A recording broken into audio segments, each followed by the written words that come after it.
नमस्कार दोस्तों, बहुत बहुत स्वागत है आप सबका। दोस्तों, एक बड़ा सवाल पूछा जाता है कि आखिर चीन भारत पर युद्ध की घोषणा क्यों नहीं करता। ये ऐसा नहीं कि हम इनको प्रोवोक कर रहे हैं, लेकिन यहाँ पर बहुत से भारतीय ऐसे हैं जो इस बात को जानना चाहते हैं। आप सब जानते हैं कि चीन और भारत अब 1962 जैसे देश नहीं हैं, और 1962 की जंग जो हुई थी वो आप युद्ध का परिणाम घोषित नहीं कर सकते हो, क्योंकि वो कुछ स्थिति ऐसी थी जो बिल्कुल विपरीत हो गई थी। चाइना ने पिछले कुछ दशकों में बहुत तेज़ी से आर्थिक उन्नति करी है, और आपने देखा होगा कि 1984 में उसने अपनी जो आर्थिक स्थिति थी उसे शुरू किया, और चीन आज भारत से 5 गुना बड़ी अर्थव्यवस्था बन चुका है। इसलिए चाइना का जो डिफेंस बजट है वो आपने देखा होगा कि भारत से काफ़ी बड़ा है। इसके अलावा चाइना अपने डिफेंस खर्चों को भी बहुत कम बताता है, यानी कि रियलिटी में कितना खर्च करता है और कितना वो दिखाता है वो भी चाइना छिपाता है। इसके बावजूद भी दोस्तों चाइना भारत के साथ युद्ध करने के लिए उत्सुक क्यों नहीं है, ये एक बड़ा कारण इसलिए भी है, मैं आपको बताता हूँ। दरअसल 1979 की वियतनाम वॉर आप सब जानते हैं, जब चाइना ने एक रियलिटी वाली जंग लड़ी थी जिसमें कि चीन को एक छोटे से देश वियतनाम ने हरा दिया। और यही नहीं, चाइना को अपने जो सैनिकों की संख्या थी जो उसने बड़ी मात्रा में भेजे थे उन्हें भी गंवाना पड़ा। और पिछले 50 वर्षों में अब चाइना ने कोई जंग नहीं लड़ी है, यानी कि उसके पास रियल वॉर जो एक्सपीरियंस है उसका बहुत ही कम अनुभव है। वहीं दोस्तों अगर आप देखें, चाइना अगर संयुक्त राष्ट्र शांति मिशन में भी जब काम करता है, खास करके अफ्रीकी देशों में, तो वहाँ पर भी चाइना की PLA की जो सेना है उनका प्रदर्शन बहुत ही कम रहा, और साथ ही साथ दोस्तों उनके उपकरण भी खराब निकले। चाइना की रक्षा टेक्नोलॉजी मुख्य रूप से अमेरिका और रूस से चोरी करके बनाई हुई है, ये भी आप सब जानते हैं, लेकिन सबकी अपनी एक सीमाएं होती है। उदाहरण के लिए अगर मैं आपको बताऊं तो चाइना अपने बेहतर जेट इंजन के लिए अब रशियन Su-35 फाइटर जेट को खरीद रहा है। और यही नहीं दोस्तों, दूसरी ओर अगर भारत की भी बात की जाए तो भारत पश्चिमी देशों के साथ अपनी जो रक्षा नज़दीकियां हैं, यानी कि डिफेंस कोलैबोरेशन है, उन्हें बढ़ा रहा है, ताकि ऐसे उत्पाद यानी कि प्रोडक्ट खरीदे जाएं जो कि हमारी सेना को एडवांस रखे। यानी कि भारत तकनीकी रूप से चाइना से काफ़ी बेहतर है। दोस्तों चाइना अमेरिका को अपना मेन कॉम्पिटिटर मानता है, और परमाणु शक्ति संपन्न भारत के साथ तो वो वैसे भी उलझना नहीं चाहेगा। यही वजह है कि चाइना अमेरिका को हराने की होड़ में है, इसीलिए उसका ध्यान भारत पर ज़्यादा नहीं है। जहां चाइना की अगर हाइपरसोनिक मिसाइलें, उनकी स्पेस और जो एयरक्राफ्ट कैरियर्स हैं उनको भी देखा जाए तो चाइना काफ़ी तरक्की कर रहा है। और यही नहीं, उसकी जो डोंगफेंग मिसाइलें हैं वो काफ़ी लंबी दूरी की हैं। और ये देखिएगा कि कैसे चाइना बढ़ा चढ़ाकर अपनी मिसाइलों की क्षमताओं को दिखाता है, लेकिन आप देखिएगा कि चाइना की जो भी मिसाइलें हैं या फाइटर जेट है वो प्रमाणित नहीं है। दोस्तों 2020 में तो आप सब जानते हैं किस तरीके से भारत और चाइना का संघर्ष बढ़ गया था। उसके बाद कोरोना वायरस का इम्पैक्ट और ज़्यादा बढ़ गया, और वायरस की वजह से दोस्तों बेल्ट एंड रोड से जो देश हैं जो इसके साथ शामिल हुए थे चाइना के साथ, वो सब अब चाइना के खिलाफ हो चुके हैं। इसके अलावा ये जो देश जिन्होंने चाइना के साथ ट्रीटी कर रखी है, उनसे कर्ज ले रखा है, वो उसमें राहत मांग रहे हैं, लेकिन चाइना नहीं दे रहा है। वहीं दोस्तों अमेरिका, जापान, ऑस्ट्रेलिया, UK और भारत की अगर बात की जाए तो ये नियमित रूप से आर्थिक और राजनीतिक कदम भी उठा रहे हैं, जो कि चाइना को बिल्कुल अलग थलग करने की एक बड़ी कोशिश है। वहीं दोस्तों UNSC में भी आप देखा होगा कि चाइना की आवाज़ अब उतनी दमदार नहीं है। दोस्तों चाइना के लिए हिमालय की कुछ वर्ग किलोमीटर चट्टानों पर कब्जा करने का वक्त नहीं है, बल्कि पश्चिमी देशों के साथ जो उसको दबाव झेलना पड़ रहा है उसको कम करने के लिए उसे भारत के साथ सीमा विवाद को निपटाना पड़ेगा। यानी कि बिना भारत के सहयोग से चाइना की इमेज इंटरनेशनल लेवल पर ठीक नहीं हो सकती है।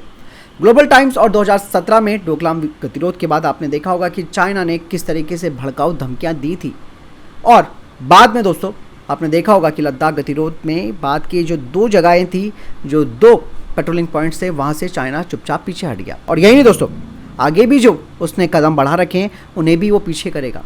लेकिन दोस्तों आपने हमेशा देखा होगा कि भारत और चाइना यही बोलते हैं, और चाइना खास करके ये बोलता है कि ठीक है सब कुछ सामान्य हो रहा है सीमा पर और विघटन की प्रक्रिया शुरू हो रही है, लेकिन आप देखिए कि आज भी स्थिति कई जगहों पर वैसी की वैसी बनी हुई है।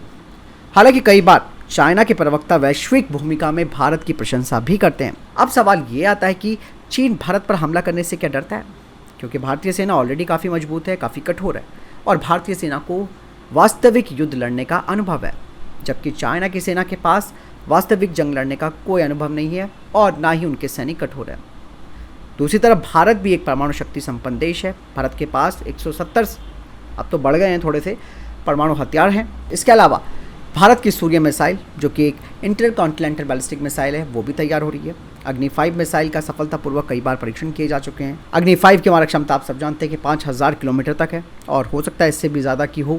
इसके अलावा दोस्तों भारत के पास कई ऐसे गुप्त हथियार हैं जो कि पब्लिक डोमेन पे नहीं बताए जाते हैं। लेकिन दोस्तों असली जंग अगर हो जाए तो क्या होगा, यानी कि अगर भारत पूरी राजनीति इच्छा शक्ति के साथ अगर कदम उठाता है और ये बोलता है कि ठीक है हमें आक्रामक होना पड़ेगा, तो आप समझिए कि 50% से ज़्यादा संभावना इस बात की है कि भारत जंग जीत जाएगा।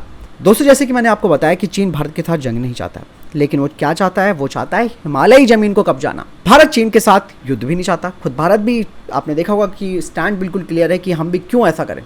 लेकिन भारत की अगर संप्रभुता पर आंख आती है या उस पर कुछ भी होता है तो सही बात है कि भारत को बहुत सख्ती के साथ चाइना को जवाब देना पड़ेगा और देगी भी भारत सरकार, और चाइना को अपने ही इलाके की 1 इंच जमीन नहीं हड़पने देगी। तो ये काफ़ी चीज़ें हैं जो कि समझने वाली बात है। दोस्तों अगर चीन वाकई में पीछे हटता है तो ये उसके लिए अपमानजनक होगा और अंतर्राष्ट्रीय प्लेटफॉर्म पर तो उसकी बेइज्जती होगी और लगेगा कि चाइना ही गलत है। दूसरी तरफ दोस्तों भारत भी यहाँ पर अगर पीछे हटता है तो ये अंतर्राष्ट्रीय समुदाय में भारत की स्थिति को कमज़ोर करेगा, यानी कि भारत एक कमज़ोर देश माना जाएगा, यानी कि जंग को कोई भी बर्दाश्त नहीं करेगा। दोनों देश बर्दाश्त नहीं करेंगे, बात साफ हो जाती है। और पूर्ण पैमाने यानी कि फुल स्केल पर अगर जंग होती है तो भारत और चीन दोनों की आर्थिक स्थिति काफ़ी कमज़ोर हो जाएगी। लेकिन दोस्तों इतने सब होने के बावजूद भी दोनों देश क्या करते हैं कि सितंबर का इंतजार करते हैं, जब बहुत ज़्यादा ठंड पड़ जाती है तो दोनों ही अपने अपने सैनिकों की सुरक्षा का हवाला करते हुए, यानी कि हवाला देते हुए अपनी सेना को वापस अपनी पोस्ट में ले जाते हैं। ये अक्सर आपने देखा होगा, पिछले 3-4 साल से भी ऐसे ही हो रहा है। दरअसल यहाँ पर दोस्तों चाइना एक महाशक्ति भी है जिसे इनकार नहीं किया जा सकता, ठीक है, और दूसरा भारत एकमात्र ऐसा देश है जो इसके करीब भी है। आप लोगों को ये बात पता होनी चाहिए कि जिस क्षेत्र में 2 परमाणु शक्ति संपन्न देशों के बीच जंग होती है या जंग की स्थिति पैदा होती है तो उस पर किसी भी देश का स्वामित्व नहीं होता है। वहीं दोस्तों भारत ने भूटान के साथ एक संधि कर रखी है ताकि वो अपने बचाव के लिए विशेष रूप से उन क्षेत्रों में काम कर सके जो सीधे भारत को प्रभावित करते हैं।